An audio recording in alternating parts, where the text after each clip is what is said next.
നമസ്കാരം. നിങ്ങൾക്കേവർക്കും build it with Syed എന്ന യൂട്യൂബ് ചാനലിൻ്റെ ആദ്യത്തെ വീഡിയോയിലേക്ക് സ്വാഗതം. ഇവിടെ ഞാൻ പ്രതിപാദിക്കാൻ ഉദ്ദേശിക്കുന്ന വിഷയങ്ങൾ, ഈ ചാനലിൽ നമ്മൾ ചർച്ച ചെയ്യാൻ ഉദ്ദേശിക്കുന്ന വിഷയങ്ങൾ എന്താണെന്ന് വെച്ചാൽ, കെട്ടിട നിർമ്മാണ ചട്ടങ്ങൾ, കേരളത്തിലെ ബിൽഡിംഗ് നിർമ്മാണ ചട്ടങ്ങൾ, അത് സാധാരണ മലയാളിക്ക് മനസ്സിലാവുന്ന രീതിയിൽ ലഘൂകരിച്ച് വിശദമായി പറഞ്ഞു തരിക എന്നുള്ളതാണ് ഞാൻ ഉദ്ദേശിക്കുന്നത്. അതോടൊപ്പം തന്നെ ഇപ്പം നമ്മുടെ നാട്ടിൽ കെ സ്മാർട്ട് എന്നൊരു സോഫ്റ്റ്വെയർ വന്നിട്ടുണ്ട്. കെ സ്മാർട്ട് വഴിയാണ് നമ്മളുടെ ദൈനംദിന ജീവിതത്തിലെ ഒരുപാട് കാര്യങ്ങൾ ഇപ്പോൾ നടക്കുന്നത്. ഒരർത്ഥത്തിൽ അത് വളരെ എളുപ്പം കൂടെയാണ്, വേറൊരർത്ഥത്തിൽ അത് ആദ്യം മനസ്സിലാക്കിയെടുക്കാൻ ഇച്ചിരി പാടാണ്. ലോകത്ത് എവിടെ നിന്നും നിങ്ങളുടെ കെട്ടിടത്തിൻ്റെ നികുതികൾ സമയാസമയത്ത് അടയ്ക്കാൻ പറ്റും. ബർത്ത് സർട്ടിഫിക്കറ്റ് പോലെയുള്ള സർട്ടിഫിക്കറ്റുകൾ നമുക്ക് വലിയ താമസമില്ലാതെ പെട്ടെന്ന് ലഭ്യമാകും. ബിൽഡിംഗ് പെർമിറ്റ്, നിങ്ങൾക്ക് അപ്രൂവ്ഡ് പ്ലാൻ നിങ്ങളുടെ കയ്യിലുണ്ടെങ്കിൽ ഒറ്റ ദിവസം കൊണ്ട് നിങ്ങൾക്ക് പെർമിറ്റ് ലഭ്യമാകും.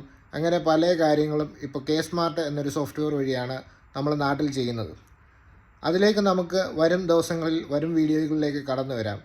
ഞാനിവിടെ ഉദ്ദേശിക്കുന്നത്, കെട്ടിട നിർമ്മാണ ചട്ടങ്ങൾ പലരും വിചാരിക്കും ഇതൊരു ബാലികേറാമലയാണ്, മനസ്സിലാക്കാൻ ഭയങ്കര ബുദ്ധിമുട്ടാണ്, അതിലെ സാങ്കേതിക പദങ്ങളും സാങ്കേതികമായിട്ടുള്ള കാര്യങ്ങളും നമുക്ക് മനസ്സിലാക്കാൻ വളരെയധികം ബുദ്ധിമുട്ടാണ് എന്നൊരു ധാരണയുണ്ട്.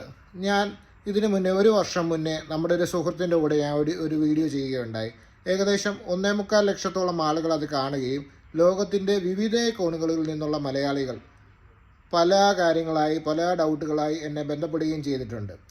അപ്പോഴാണ് ഇപ്പോൾ ലാസ്റ്റ് 2 ആഴ്ച മുന്നേയും ഇതുപോലെ ഒരു ഡൗട്ട് ചോദിച്ചുകൊണ്ട് ഇറ്റലിയിൽ നിന്നും ഒരു സാർ എന്നെ കോൺടാക്റ്റ് ചെയ്യുകയും, അപ്പോൾ ഞാൻ ആലോചിക്കുകയും ചെയ്തു, ഇതേപോലെ ഒരുപാട് സംശയങ്ങൾ ഇപ്പോൾ എൻ്റെ പക്കലുണ്ട്. ഞാൻ മറുപടി കൊടുത്തതും ഞാൻ മനസ്സിലാക്കിയതുമായിട്ടുള്ള കുറേയധികം ഡൗട്ടുകൾ എൻ്റെ പക്കലുണ്ട്.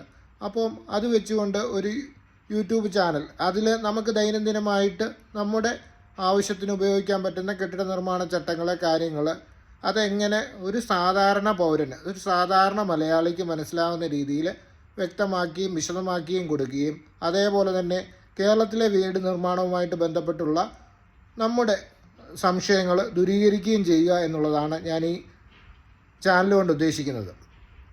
അപ്പോൾ ഇതാദ്യമായിട്ടാണ് ഇങ്ങനൊരു വീഡിയോ ഞാൻ റെക്കോർഡ് ചെയ്യുന്നത്. അതിൻ്റേതായിട്ടുള്ള ബുദ്ധിമുട്ടുകളുണ്ടാകും, അത് എല്ലാവരും ക്ഷമിക്കുക എന്ന് അഭ്യർത്ഥിക്കുന്നു. അതേപോലെ തന്നെ വരും വീഡിയോകളിൽ അത് മെച്ചപ്പെടുത്താൻ സാധിക്കും എന്ന് വിശ്വസിക്കുകയും ചെയ്യുന്നു. അപ്പോൾ നമുക്ക് അടിസ്ഥാനപരമായിട്ട് നമ്മളൊരു കെട്ടിട നിർമ്മാണ പെർമിറ്റ് എടുക്കുന്നതിന് എന്തെല്ലാം കാര്യങ്ങൾ നമുക്ക് വേണം എന്നുള്ളത് പറഞ്ഞുകൊണ്ട് നമുക്ക് ആരംഭിക്കാം. ഉടമസ്ഥാവകാശ രേഖ, അതായത് ആധാരം. ആരുടെ പേരിലാണോ നമ്മൾ ഒരു വീടെടുക്കാൻ ഉദ്ദേശിക്കുന്നത്, അദ്ദേഹത്തിൻ്റെയോ അല്ലെങ്കിൽ ഇപ്പോൾ ഭാര്യയുടെയോ ഭർത്താവിൻ്റെയോ പേരിലുള്ളതാണെങ്കിൽ അവർ രണ്ടുപേരുടെയും പേരിൽ രേഖയാക്കപ്പെട്ടിട്ടുള്ള വസ്തുവിൻ്റെ ഉടമസ്ഥാവകാശ രേഖ, അതേപോലെ തന്നെ നടപ്പ് സാമ്പത്തിക വർഷത്തെ വില്ലേജ് ഓഫീസിൽ നമ്മുടെ വസ്തുവിൻ്റെ നികുതി അടച്ച കരമടച്ച റെസിപ്റ്റ്, അതേപോലെ തന്നെ 6 മാസം കാലാവധിയുള്ള നമ്മുടെ വസ്തുവിൻ്റെ കൈവശാവകാശ സർട്ടിഫിക്കറ്റ്. ഇത് 3 രേഖകളായിട്ട് നമ്മുടെ കൈവശം വേണ്ടത്. അതേപോലെ തന്നെ വസ്തുവിൻ്റെ വിശദമായ വടക്കുവശം മാർക്ക് ചെയ്തിട്ടുള്ള പ്ലാൻ, സൈറ്റ് പ്ലാൻ എന്നാണ് അതിന് പറയുന്നത്.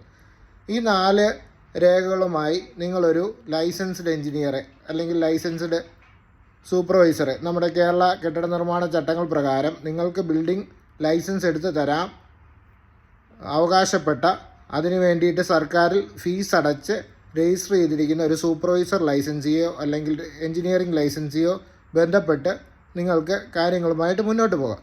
അതുമായിട്ട് ബന്ധപ്പെട്ട കാര്യങ്ങളൊക്കെ നമുക്ക് വരുന്ന വീഡിയോയിൽ സംസാരിക്കാം. ഈ വീഡിയോ നിങ്ങൾക്ക് ഇഷ്ടപ്പെടുകയാണെങ്കിൽ, അല്ലെങ്കിൽ ഇതിൽ ഞാൻ പറയാൻ ഉദ്ദേശിക്കുന്ന കാര്യങ്ങൾ നിങ്ങൾക്ക് താല്പര്യപ്പെടുന്നു എന്ന് തോന്നിയാൽ ഈ പേജ് ഫോളോ ചെയ്യുക, സബ്സ്ക്രൈബ് ചെയ്യുക. നമുക്ക് വീണ്ടും അടുത്ത വീഡിയോയിൽ കാണാം. അതുവരെയും നമസ്കാരം. വീണ്ടും ഒരു വീഡിയോയുമായിട്ട് കാണാം.